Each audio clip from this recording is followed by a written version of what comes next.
Hello students, how are you? I hope you will fine and healthy. आपका एक new class special 10 के लिए 10th exam based, मतलब इस बार जो मैट्रिक एग्ज़ाम देने वाले हैं खासकर वो लोग के लिए क्लास एक्सप्लेन किया जा रहा है। तो ग्रामर में एक ऐसा क्लास आज मैं आपको एक्सप्लेन करने वाला हूँ जिसमें एग्ज़ाम का इंग्लिश का जो पैटर्न होता है वो किस तरह का होता है, किस तरह से वो आते हैं, क्या उसका हेडिंग होता है, आज मैं इसके बारे में आपको बताने वाला हूँ। तो ग्रामर में मैंने आज 10th एग्ज़ाम बेस्ड, देखिए मैंने यहाँ पर लिखा है हेडिंग में 10th एग्ज़ाम बेस्ड। इसमें मैंने यहाँ पर दो पार्ट लिया, एक क्वेश्चन नंबर 1 है और एक क्वेश्चन नंबर 2 है।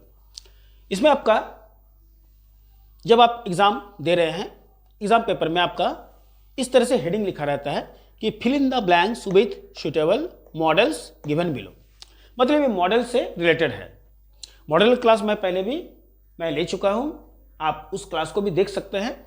और ये जो एग्ज़ाम बेस्ड आपका जो क्वेश्चन है जिसमें ये आपको ये पता चल जाएगा इसको स्टडी करने के बाद कि आपका जो एग्ज़ाम है वो किस तरह से आपके पास होने वाला है।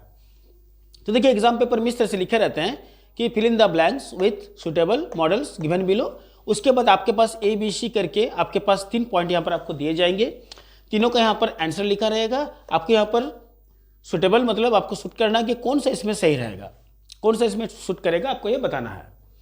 इसके बाद नंबर 2 में यहाँ पर transformations the following sentence as directed, ये क्वेश्चन है दूसरा, जिसमें आपका ट्रांसफॉर्मेशन मतलब क्या होता है कि चेंज करना है द फॉलोइंग सेंटेंस। मैं इस तरह क्लास भी पहले आपको ले चुका हूँ, आज मैं फिर आपको बता रहा हूँ कि जब एग्जाम में आप बैठ रहे हैं तो एग्जाम में भी आपको इस तरह से एग्जाम पेपर में देखने को मिलेंगे। उसमें क्या रहेगा हेडिंग में transformation the following sentence as directed, उसमें भी आपको ABC करके 3 तरह का पॉइंट आपके पास देंगे, आपको उसको चेंज करके बताना है।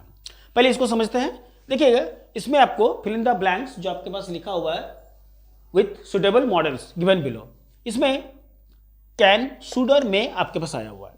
इसमें ABC करके मैंने यहाँ पर पॉइंट किया है, तीनों को फिल यहाँ पर करना है, इसमें सही सुटेबल मॉडल्स को डालना है। जैसे सबसे पहले ए में क्या है कि we dash solve this problem if we work hard. तो यहां पर देखिएगा बोल रहा है कि we dash solve this problem, मतलब तुम इस प्रॉब्लम को सॉल्व कर सकते हो इफ वी वर्क हार्ड, अगर तुम कठिन परिश्रम करोगे तो कर सकते हो। तो यहां पर हम लोग क्या डाल सकते हैं, कैन डाल सकते हैं। क्या डाल सकते हैं, कैन। ये हो गया आपका सुटेबल। नंबर B में बात करते हैं तो इसमें देखिएगा students just respect there teachers, ये जो है सजेस्ट का बात हो रहा है कि सजेशंस दिया जा रहा है कि जितने भी विद्यार्थी हैं उनको अपने टीचरों के प्रति आदर रखना चाहिए, आदर करना चाहिए। तो जब भी रिस्पेक्ट का यहाँ पर बात होता है या तो यहाँ पर आपको सजेस्ट का बात हो रहा है तो हम लोग उसमें से शुड डाल देते हैं। क्या डाल देते हैं, शुड, SHOULD, शुड। अगर शुड की जगह मस्ट रहता तो हम यहाँ पर मस्ट डाल देते हैं, लेकिन यहाँ पर शुड है तो शुड डाल दिए। उसके बाद नंबर C में it is cloudy, it is cloudy, it dash rain today. अब बच क्या रहा है, दोनों तो डाल दिए, खाली मे बच रहा है, लेकिन मे कैसे होगा, तो इट इज क्लाउडी। मे हम लोग कब लगाते हैं, जब हम लोग का असंभावना युक्त बात होता है, ऐसा कारण जो कि क्लियर नहीं रहता है कि वो हो भी सकता है या भी तो नहीं भी हो सकता है, मे बी का बात होता है, तो हम लोग वहां पर मे का इस्तेमाल करते हैं। तो it is cloudy, it dash rain today, it may, मतलब कि बादल है, it is may rain today, आज वर्षा हो सकती है। तो होगी कोई जरूरी नहीं है, लेकिन हो सकती है। तो जहां पर इस तरह का असंभावना युक्त बात होता है वहां पर हम लोग में लगाते ही लगाते हैं। उसके बाद हम लोग चलते हैं आगे नंबर 2 में, जिसमें मैंने transformation the following sentence as directed. Transformation मैंने आपको बताया, एक्सप्लेन किया कि ट्रांसफॉर्मेशन मतलब जब हम लोग को कोई सेंटेंस दिया जाएगा और सेंटेंस में आपको एक कंडीशन दे देगा कि आपको बगल में कि क्या करना है, किसमें चेंज करना है। जब वो जो कंडीशन देगा उस कंडीशन के अकॉर्डिंग आपको चेंज करके बताना है। तो ट्रांसफॉर्मेशन वही चीज़ होता है। अब यहाँ पर ट्रांसफॉर्मेशन ऑफ फॉलोइंग सेंटेंस में देखिएगा मैंने 3 लिया, तीनों अलग अलग है। जैसे he is too slow to win the race, आपको रिमूव टू में चेंज करना है। मैन इज मॉर्टल, इसको चेंज करना है, चेंज इनटू नेगेटिव में। और he said to me I am your friend, indirect speech में चेंज करना है। अब तीनों को देखिए मैं यहाँ पर चेंज कर रहा हूँ, आप इसको ध्यान से समझाएं। जैसे he is too slow to win the race, remove too में चेंज करेंगे तो क्या लिखेंगे, हम लोग पहले भी देखिए रिमूव टू का क्लास किए हैं तो जितने भी बच्चे हमसे जुड़े हुए हैं वो लोग इस क्लास को जरूर समझ पाएंगे और वो इसका आंसर भी दे देंगे। देखिएगा, he is too slow to win the race, तो क्या लिखेंगे, क्या होगा यहां पर, ही इज सो स्लो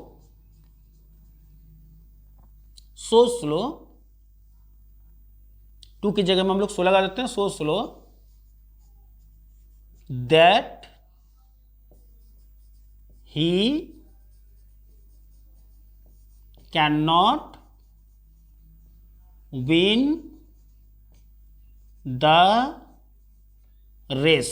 क्या होगा, he so slow that he can not win the race. ये हो गया आपका remove too. Next number B, man is mortal, change into negative करना है। मैंने आपको पहले भी बताया था, नेगेटिव का क्लास मैंने लिया था जिसमें बताया था कि नेगेटिव तो करना है लेकिन अर्थ नहीं बदलना चाहिए। तो मैन इज मॉर्टल यहां पर लिखा हुआ है, तो फिर क्या लिख सकते हैं हम लोग, मैन इज मॉर्टल लिखा हुआ है तो एनी यहां पर क्या लिख देंगे हम लोग कि एनी आप लोग यहां पर लिख सकते हैं कि नो वन कैन, यहां पर हम लोग लिख देंगे, ठीक है। हम लोग यहां पर चेंज करके लिख देते हैं कि नो मैन, देखिएगा man is mortal, change into negative में करने के लिए, तो no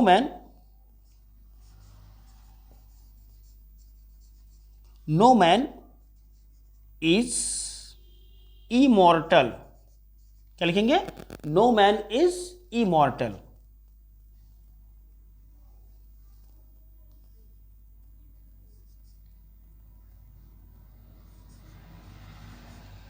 no man is immortal, इसका मतलब हो गया।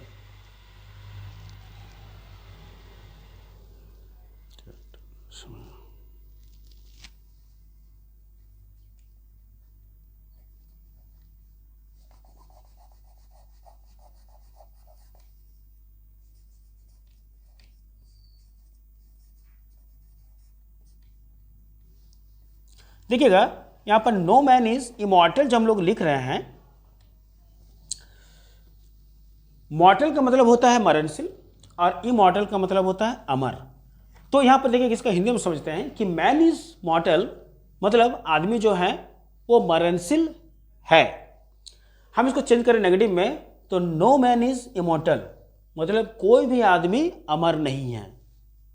इसका हम लोग नेगेटिव कर रहे हैं लेकिन अर्थ नहीं बदल रहा। देखिए मैन इज मॉर्टल मतलब आदमी जो है वो क्या है, मरणशील है, लेकिन यहां पर चेंज हम लोग नेगेटिव में चेंज करना है, माने नॉट या नो का यूज करना है नेगेटिव। तो यहां पर क्या लिखेंगे, नो मैन इज इमॉर्टल मतलब कोई भी आदमी जो है वो क्या है, अमर नहीं है। नो मैन इज इमॉर्टल, इसका मतलब हो गया। तो देखिएगा सेंटेंस तैयार हो रहा है नेगेटिव में लेकिन अर्थ इसका नहीं बदल रहा है। इसके बाद हम लोग चलते हैं आगे। He said to me I am your friend, he said to me I am your friend, indirect speech में चेंज करते हैं। तो कैसे चेंज करेंगे इसको, तो लिखेंगे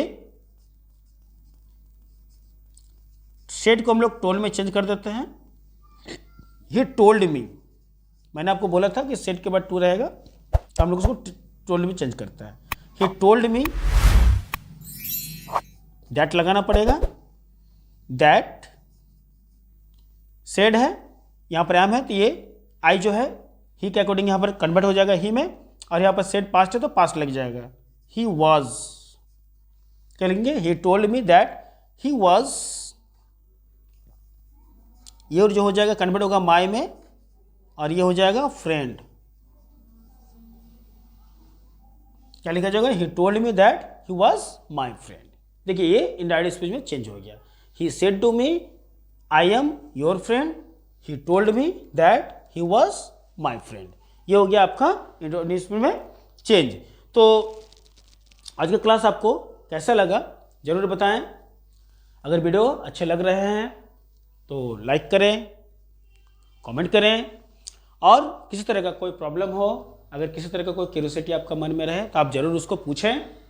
और इस तरह का वीडियो आपके पास अभी आते ही रहेंगे, तो वीडियोस जितने भी हैं आप उसको अटेंड करें, देखें, और आने वाले क्लास के लिए फिर से मैं कुछ नया आपके पास लेकर आऊँगा, उसके लिए आप तैयार रहें। तब तक के लिए आप स्वस्थ रहें, be healthy and take care and bye.